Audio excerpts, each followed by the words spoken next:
wrote out some thoughts on a previous session about the themes that I saw within the speakers of those sessions. And a lot of those are applicable to this session as well. One theme that was really very strong is wanting to make a difference. This wanting to make a difference is really part of who we are as evaluators, it seems to me. And it gets reflected in these studies. For some, the wanting to make a difference is on a grander scale. For others, it's viewed as in a more incremental way, that is thinking about one program at a time, and that we can, through doing that, make a difference in the broader context. But there are some special foci as well in this wanting to make a difference. The possibility that evaluation, one focuses that evaluation use occurs, that we're doing something that that doesn't just sit on the shelf. And of course, Michael's patent is exemplary of that, and Hallie as well. Another is focusing on the political context and the obstacles that people face. Eleanor Chilimsky certainly brought that out in an earlier paper, and it's reflected in some of your comments here as well. And the third theme is the broader goal of improving the world through the pursuit of seeking social justice. And we certainly heard comments about that. Another theme that I heard is communication, although it was, that is the role of the way in which we communicate and how that helps to make a difference. But I heard much less of that today. There is the theme that we heard today, and I've heard as well in previous sessions, and that is the role of family context.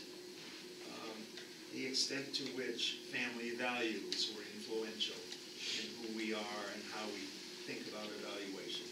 The extent to which goals that were promulgated by those family values, again, is something. The extent to which religion dictated or influenced the way that we thought about the world, and in turn became part of who we were as evaluators. And the theme of, not so much here, but in a previous session, of family dysfunction, and the extent to which reaction to family dysfunction motivated people to engage in evaluation in certain ways. Jody made the comment about buying a house, and Hallie about buying a car, and how those were examples of the value to thinking.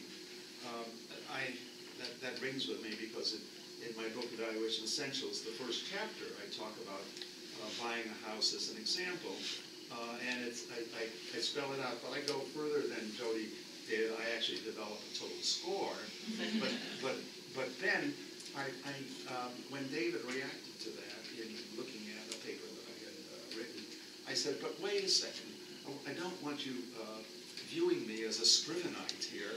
Apologies to Jane, of course.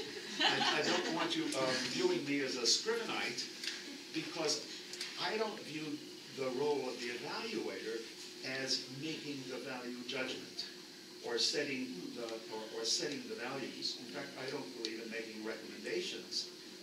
I believe in working with potential users in looking at evaluation data jointly and talking about it, or working initially with them to understand where it is, what kinds of results they would view in what kinds of ways. Would it make a difference to them? So that being an evaluator, in buying a house, I point out, it was, Jody as well, we were serving dual roles. We're serving the role of being the evaluator and being the stakeholder. And as the evaluator, we look at, we help to guide our other half as the stakeholder in developing an appropriate methodology for how do we, what are the criteria that we want to use? How do we weight these criteria? We, the evaluator, are asking we, the stakeholder. So that the house example and the car example are examples of evaluator is being thrust into dual roles. So, I mean, I think there's a lot of interesting stuff here, and that I think that David's exercise is really quite worthwhile.